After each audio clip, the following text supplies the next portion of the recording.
நேற்றுக்குரிய ஜமாத்தார்களே, இன்னும் ஜமாத் வந்து ஃபுல் ஃப்ளட்ஜாக தொழுகைக்கு வந்து கொண்டிருக்கின்றார்கள்.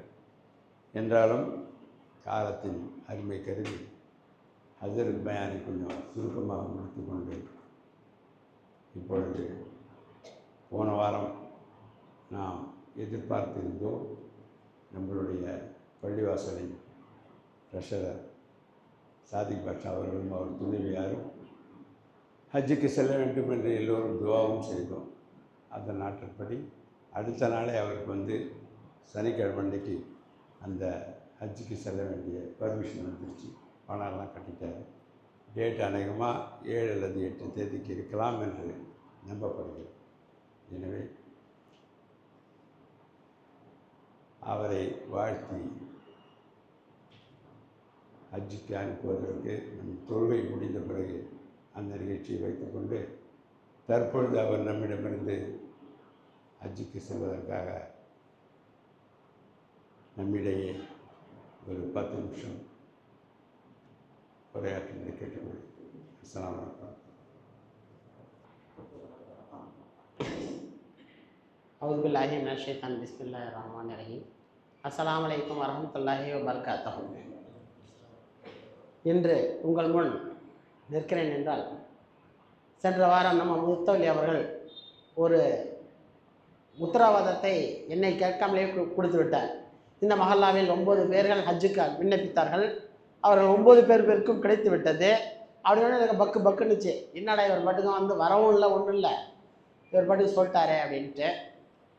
ஆனால் அல்லாவுடைய இடத்துல உட்காந்து சொன்னதாலே என்னவோ அல்லாஹ் அதை கபூல் செஞ்சு அன்றைக்கி ராத்திரி 9:30 மணிக்கு ஹஜ் கமிட்டிலேருந்து ஃபோன் வருது.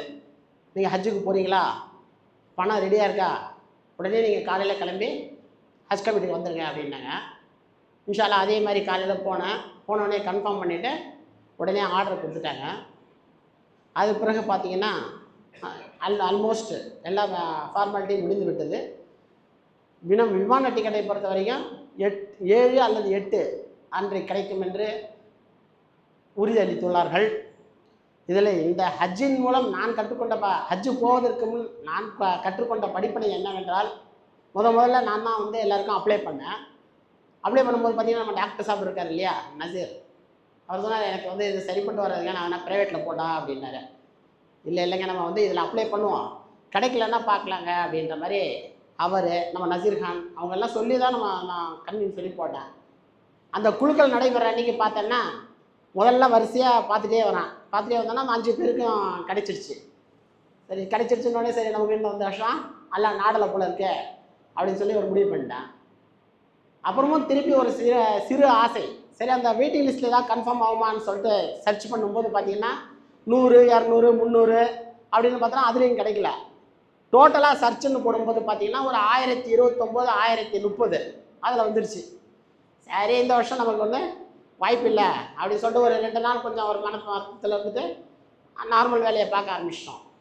ஆனால் நான் இங்கே வந்த பிறகு பள்ளிக்கு வரும்போதெல்லாம் டெய்லி இந்த நம்ம துஃபைல் ஹசரத்தாக இருக்கட்டும், நம்ம நசீர் அண்ணா ஆகட்டும், மற்ற ஏனைய ஜமாத்தார்கள் இருக்கட்டும், ஏங்க நீங்கள் இந்த வருஷம் போகிறீங்க அப்படின்னாங்க.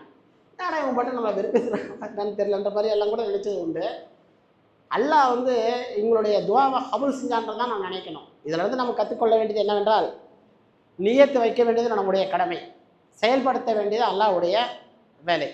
அதில் பணம் இருக்கிறதா இல்லையா, இந்த வருஷம் கிடைக்குமா கிடைக்கலையா என்றது என்னையை வச்சு இந்த பாடமாக எடுத்துக்கொள்ளலாம்.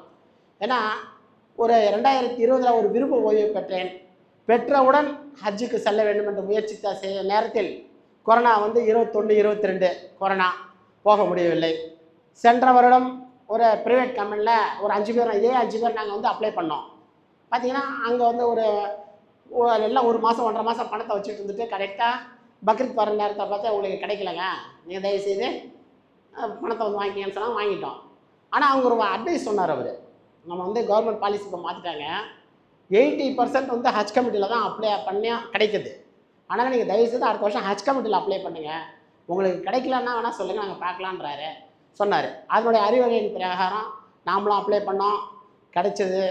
எனக்கு கிடைச்சது எப்படின்னு சொன்னால், நம்ம மஹல்லாவுடைய ஜமாத்தார்களுடைய துவா, அந்த துவாவை அவெல்லாம் கபூல் பண்ணியிருக்கிறான். அதே மாதிரி இந்த ஜமாத்தார்களுக்காக நான் காபத்துல்லாவில் துவா கேட்பேன் என்று உறுதி கூறுகிறேன். நீங்களும் இந்த நிகழ்வு நம்ம பள்ளியில் இந்த வருஷம் 9 பேர் போகிறாங்கன்னா அது பெரிய பாக்கியம். இந்த பாக்கியம் வருடா வருடம் அன்றாட மற்ற நிகழ்ச்சிகள் நடைபெறுவது போல் நடைபெற வேண்டும் என்று காபத்துல்லாவில் துவா கேட்பேன் என்று கூறிக்கொண்டு, எனக்காக நான் குற்றம் குறைகள் ஏதாவது பேசியிருந்தால் அதை மன்னிக்க வேண்டும், அல்லாஹ்வுக்காக மன்னிக்க வேண்டும் என்று கேட்டுக்கொண்டு, அனைவரும் ஹஜ்ஜுக்கு செல்ல வேண்டும் என்ற நியத்து வைக்க வேண்டும் என்று கேட்டுக்கொண்டு, இந்த வாய்ப்பளித்த அனைவருக்கும் ஜமாத்தார் அனைவருக்கும் நன்றி கூறிய மீண்டும் முறை முடித்துக்கொள்கிறேன். ஜஸாக்கல்லாஹ் ஹைர். ஜமாத்தார்களே, இன்று நம்முடைய ஃபைனான்ஸ் செக்ரட்டரி ட்ரெஷரி டிபார்ட்மெண்ட்லேருந்து சாதிபாய் அவர்களும் அவருடைய துணைவியாரும் 2-3 நாட்களில் ஹஜ்ஜுக்கு செல்ல இருக்கிறார்கள். அவர்களை வழி அனுப்பும் விதமாக இங்கே ஒரு 5 நிமிஷம் பேசுகிறேன். அவர் பிஎஸ்என்எல்ல சீஃப் அக்கௌண்ட்ஸ் ஆஃபீஸராக இருந்தாங்க. திடீர்னு அந்த வேலையை விஆர்எஸ் கொடுத்துட்டு வரும்போது நான் கூட நினச்சேன், இவ்வளவு சிறு வயதில் விஆர்எஸ் கொடுத்துட்டு வராரு, இன்னொரு 5-6 வருஷம் சர்வீஸ் இருக்கு அப்படின்னு நினச்சது உண்டு. அவர் சொன்ன மாதிரி அந்த வந்த வருடமே ஹஜ்ஜுக்கு ட்ரை பண்ணார், கிடைக்கல. அப்புறம் கொரோனா வந்துச்சு, கிடைக்கல. போன வருஷம் பணம் கட்டி கூட போக முடியல. இந்த மாதிரி பல தடங்களுக்கு மத்தியில் இந்த வருடம் அவருக்கு எப்படியும் கிடைத்துவிடும் என்று நாம் மிகவும், அவரை விட நாங்கள் மிகவும் நம்பிக்கையாக இருந்தோம்.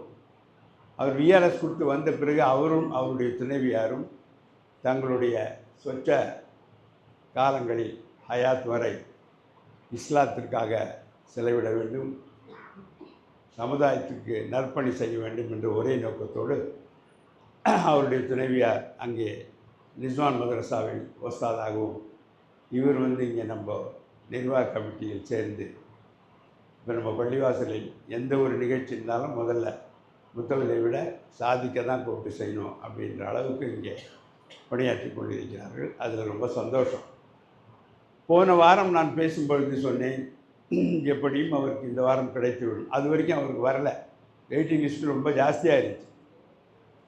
ஆனால் அல்லாஹ்வுடைய ஒரு இது பாருங்கள், நாட்டம். பல பேர் நம்ம பேச கேட்டிருக்கிறோம். நான் அல்லாஹ்கிட்ட சொல்லிகிட்டே இருக்கிறேன், அவன் கேட்குறதே இல்லை, கஷ்டம் தீர்க்கிறது இல்லை, எதுவுமே அவன் பாராமுகமாக இருக்கிறான் அப்படி என்று நாம் நினைப்பது உண்டு. ஆனால் எந்த ஒரு கோரிக்கையும் கெட்டியான ஈமானுடனும் இஸ்லாஸாக நாம் அல்லாஹ்விடம் கேட்கும் பொழுது அவன் நிச்சயமாக எஹசான் செய்கிறான் என்றதுக்கு சாதிக் பாய் ஹஜ்ஜுக்கு போகிறது ஒரு முன்னுதாரணம். ஸோ நம்ம கேட்பதை கரெக்டாக அவன்கிட்ட கேட்டுக்கிட்டே இருக்கணும். கெட்டியான ஈமான் வேணும், இக்லாஸ் வேணும். ஈமான் இக்லாஸ் இருந்தால் எஹசான் ஆட்டோமேட்டிக்காக அல்லாஹ்கிட்டேருந்து வந்துடும்ன்றதுக்கு இது ஒரு சின்ன உதாரணம். அடுத்தது ஒரு சின்ன விஷயம் பகிர்ந்து கொள்கிறேன். இஸ்லாம் இவ்வளோ வேகமாக எப்படி பரவியதுன்றதுக்கு காரணம், இளமையான ஒரு மதம் பரவியான காரணம் நம்மளுக்கு விதிக்கப்பட்டிருக்கும் கடமைகளை பார்த்தீங்கன்னா ஸ்டேஜ் பை ஸ்டேஜாக தான் போகுது. ஸ்டேஜ் பை ஸ்டேஜாக இந்த ஹஜ் விஷயத்தை மஸ்ஜிதுல் நபியிலே ரசூலுல்லாஹ் அவர்கள் அவருடைய அஸ்ஹாபியுடன் பேசி கொண்டிருக்கும்போது சொல்கிறாங்க, இந்த மாதிரி ஹஜ்ஜுக்கு போனோம். அந்த கிரியைகளை பற்றி சொல்லிக் கொடுக்கும்போது ஒரு அஸ்ஹாபி ஏஞ்சி ரசூலுல்லாஹ்ட்ட கேட்குறாங்க, ஏன் ரசூலுல்லாஹ் வருடா வருடம் ஹஜ்ஜு செய்ய வேண்டுமா? ரசூலுல்லாஹ் பதில் சொல்ல. திரும்பியும் அதே கேள்வி கேட்குறாரு, ரசூலுல்லாஹ் வருடா வருடம் ஹஜ் செய்ய வேண்டுமா? அப்பவும் பதில் சொல்ல. 3வது தடவை கேட்குறாங்க, அப்பவும் பதில் சொல்ல. கடைசியாக சொல்கிறாங்க, நான் ஆம் என்று சொல்லிவிட்டால் வருடா வருடம் நீங்கள் ஹஜ்ஜு செய்ய வேண்டியதாக இருக்கும் அப்படின்றதுக்காக அவர் சொல்லலை, வாழ்க்கையில் ஒரு தரம் ஹஜ்ஜு செய்ய வேண்டியது ஃபரதாக இருக்கிறது அப்படின்னு ரசூலுல்லாஹ் சொன்னதாக ஹதீஸ்கள் இருக்கின்றன. ஸோ அந்த நம்மளுடைய 5 கடமைகளையும் எவ்வளோ சுலவாக கொண்டு போகிறான் பாருங்கள். அஷாது சொல்லி நம்ம இஸ்லாத்துக்கு வந்துடுறோம். அடுத்தது தொழுகை. தொழுகையை கம்பல்சரியாக அந்தந்த இடத்துல உள்ள பள்ளிவாசலில் ஈஸியாக போய் 5 வேளையும் தொழுதுட்டு வந்துடுறோம். அடுத்தது நோன்பு. உங்களுக்கு முடிந்தால், உடம்பில் தெம்பு இருந்தால் எல்லாரும் நோன்பு வைங்க. அடுத்த ஸ்டேஜுக்கு போயிடுறோம். அதுக்கு அடுத்த ஸ்டேஜ், பணம் உங்கள்கிட்ட சேர்ந்துருச்சு, எக்ஸஸாக இருக்குது, நகை இருக்குது, வெள்ளி இருக்குது, கோல்டு இருக்குன்னு பொழுது அடுத்த ஸ்டேஜ் ஜக்காத்துக்கு போயிடும் 2.5%. அது ஜக்காத் கொடுக்க ஆரம்பித்த பிறகு உங்களுடைய பணம் சேர்ந்து விடும்பொழுது நிச்சயமாக நீங்கள் ஹஜ்ஜு செய்தே ஆக வேண்டும் என்ற அந்த இஸ்லாத்தின் 5 கடமைகளையும் எப்படி ஸ்டேஜ் பை ஸ்டேஜாக நம்மளுடைய இஸ்லாம் மதம் போதிக்கிறது என்பதற்கு இது ஒரு உதாரணம். அப்புறம் வந்து அதே மாதிரி தொழுகையை பாருங்கள். தொழுகைக்கு இங்கே 5 வக்துக்கும் சும்மா இந்த தெருவில் இங்கே கிட்ட இருக்கிறவங்க வந்தால் போதும். அப்புறம் இந்த ஜும்மா தொழுகை கொஞ்சம் பரவலாக இருக்கிறவங்க வராங்க. அடுத்தது பெருநாள் தொழுகை இன்னும் பரவலாக இருக்கிறவங்க வராங்க. அப்புறம் கடைசியில் ஹஜ்ஜுக்கு போகும்பொழுது உலகில் உள்ள அனைத்து முஸ்லீம்களும் ஒன்றாக சேர வேண்டிய இடமாக அந்த ஹஜ், அதுலேயும் எப்படி ஸ்டேஜ் பை ஸ்டேஜாக நம்முடைய இஸ்லாம் மதம் வைத்துக் கொண்டு இருக்கிறது பார்க்க வேண்டும். ரொம்ப அருமையான ஒரு இது. அதே மாதிரி அங்கே ஹஜ்ஜுக்கு போகும்பொழுது ஒரு சின்ன உதாரணம், இங்கே நம்ம எந்த துணி எந்த ட்ரெஸ் வேணாலும் போட்டு வந்து தொழுலாம், நோம்பு இருக்கலாம், எதுவும் இதில் ஒரு கட்டுப்பாடு கிடையாது, டீசெண்டாக வரணும், அவ்வளோதான். ஆனால் அல்லாஹ் தஆலா அந்த ஹஜ்ஜுக்கு வரும்போது உலகத்தில் உள்ளவர்கள் அனைவரும் வரும்பொழுது இந்த ட்ரெஸ்ஸு தான் நான் கரெக்டாக சொல்கிறான். இந்த 2 வெள்ளை துணி மேலே ஒன்று கீழே ஒன்று இடுப்பில், அது தவிர வேறு ஒன்றுமே தைத்த துணிகள் ஒன்றுமே உடம்புல இருக்கக்கூடாதுன்னு கரெக்டாக அதை மாத்திரம் நிர்பந்தித்து அந்த இங்கே வரும்பொழுது நான் என்ன சொல்கிறேனோ அதை தான் நீங்கள் கேட்டு வரணும்னு அல்லாஹ் தஆலா கரெக்டாக சொல்லி அந்த 2 துணியோடு போய் எல்லாரும் உம்ரா செய்து கொண்டு. அதே மாதிரி இன்னொரு சின்ன உதாரணம் சொல்லி முடித்துக் கொள்கிறேன். அரஃபாவுக்கு போகிறோம். அரஃபாவுக்கு போயிட்டு முஸ்தலிஃபாவுக்கு போகணும். முஸ்தலிஃபாவில் போய் தான் மகரிபு இஷாவும் சேர்த்து தொழணும். அப்போ நம்ம அங்கே போய் கேள்வி கேட்க முடியாது, அதெல்லாம் மகரிப் முகத்து வந்துருச்சே, மகரிப் தொழுதே ஆகணுமே, அந்த முகத்தை விட முடியாது அப்படின்னு கேட்கவும் முடியாது. ஏன்னா அவன் எல்லாம் சொல்லிட்டான், நான் சொல்கிறது நீ கேளு. இங்கே வந்த பிறகு நீ இங்கே அரஃபாவில் இதெல்லாம் தொழவே, நீ முஸ்தலிஃபாவுக்கு வந்து மகரிபு இஷாவும் சேர்த்து தான் அந்த கட்டளை. இதெல்லாம் வந்து அங்கே தான் போய் நிறைவேற்ற முடியும். அதற்காக தான் அன்றைக்கி ஆண்களும் பெண்களும் ஒன்றாக தொழ வேண்டிய தொழுது கொண்டு இருக்கும் இடம் அந்த காபத்துல்லா. அதே மாதிரி தஹஜ்ஜத்துக்கு பாங்கு சொல்கிற ஒரே இடம் காபத்துல்லா, வேறு எங்கேயுமே தஹஜ்ஜத்துக்கு வாங்க. ஸோ இந்த மாதிரி பல சிறப்பான அம்சங்கள் இருக்கு. சின்ன விஷயம், நான் பல பேரை கேட்குறேன், வசதியானவர்களை பார்த்து தான் கேட்கிறேன், நீங்கள் எங்கே ஹஜ்ஜுக்கு போகலையா? இது ரொம்ப முக்கியமான விஷயம். நான் உங்களுக்கு ஹஜ்ஜுக்கு ஏன் போகல அப்படின்னு கேட்கும்போது பல பேர் என்னோட சொல்லும் பதில், நான் உம்ராவுக்கு போயிட்டு வந்துட்டேங்க. அது எனக்கு புரியவே இல்லை. உம்ராவுக்கு போகிறது ஒன்றும் நம்ம கடமையே இல்லை, ஹஜ்ஜு செய்கிறது தான் நம்ம கடமை. சில பேர் நினைத்து கொண்டு இருக்கிறார்கள் இன்றைய காலங்கள். இப்போ நம்ம தந்தையாரெலாம் அவருடைய ரொம்ப வயசான காலத்தில் ஹஜ்ஜுக்கு போனாங்க, உம்ராவுக்கு போகலையே. உம்ராவுக்கு போகிறது நீங்கள் அது உங்கள் சௌரியத்துக்கு நீங்கள் போகிறீங்க, பிக்னிக் போகிற மாதிரி உம்ராவுக்கு போயிட்டு வரீங்க, அவ்வளோதான். ஹஜ்ஜு செய்கிறது தான் கடமை. வசதி இருக்கும் பல பேர் நம்மிடையே நினைத்து கொண்டு இருக்கிறோம், உம்ரா செய்து விட்டோம், நம்மளுடைய கடமை முடிந்து விட்டது என்று. கிடையவே கிடையாது. ஹஜ்ஜுக்கு போனால் தான் நம்மளுடைய கடமை நிறைவேறும் என்பது இந்த தருணத்தில் சொல்லிக்கொண்டு, அல்ஹம்துலில்லாஹ் அவர் நம்மளுடைய பள்ளிவாசலில் இந்த நம்மளுடைய ஜமாத்திலிருந்து இந்த வருடம் 9 பேர்கள் ஹஜ்ஜு செய்கிறதை நான் மிகவும் பெருமையாக எண்ணிக்கொள்கிறேன். என்னுடைய ஒரே ஆதங்கம், வரும் வருடங்களில் நம்மளுடைய ஜமாத்திலிருந்து இன்னும் நிறைய பேர் 9ன்றது 10, 10ன்றது 15, இல்லை 18 இப்படியாக போய் நம்மளுடைய ஹஜ்ஜு கடமைகளை நிறைவேற்ற வேண்டும் என்பதை நான் இங்கே ஆணித்தரமாக கூறிக்கொண்டு, ஜமாத்தார்கள் ஒரு ரிக்வெஸ்ட்டாக வச்சுக்கிட்டு, முடிந்தவர்கள் அனைவரும் ஒன்றும் பெரிய செலவு இல்லை, 4 லட்சம் ரூபாய்க்குள்ளே தான் முடிஞ்சிடும் எல்லாம். அதால் அந்த 4 லட்சம் ரூபாய் பணம் இருப்பவர்கள் ஹஜ்ஜு செய்யுங்கள், கடமையை நிறைவேற்றுங்கள், அல்லாஹ்வுடைய நன்மதிப்பையும் அவருடைய துவாவையும் பெறுங்கள் என்று கேட்டுக்கொண்டு, ஹஜ்ஜுக்கு போகும் அவரை அங்கே பெண்கள் சைடில் இருக்கோம் நம்ம இவருடைய துணைவியாரை அங்குள்ளவர்கள் ஷால் போட்டு வாழ்த்தி அனுப்பி வைப்பார்கள். நாம் இங்கிருந்து நம்மளுடைய சாதிக் பாஷா அவர்களை ஒரு ஷால் அணிவித்து எல்லோரும் துவா செய்து கேட்டுக்கொள்ளும்.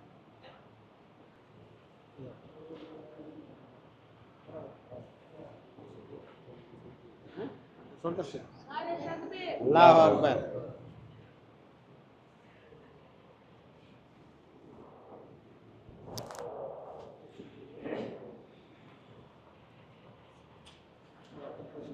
நிகழ்ச்சி முடிப்பதற்கு முன் ஒரு 2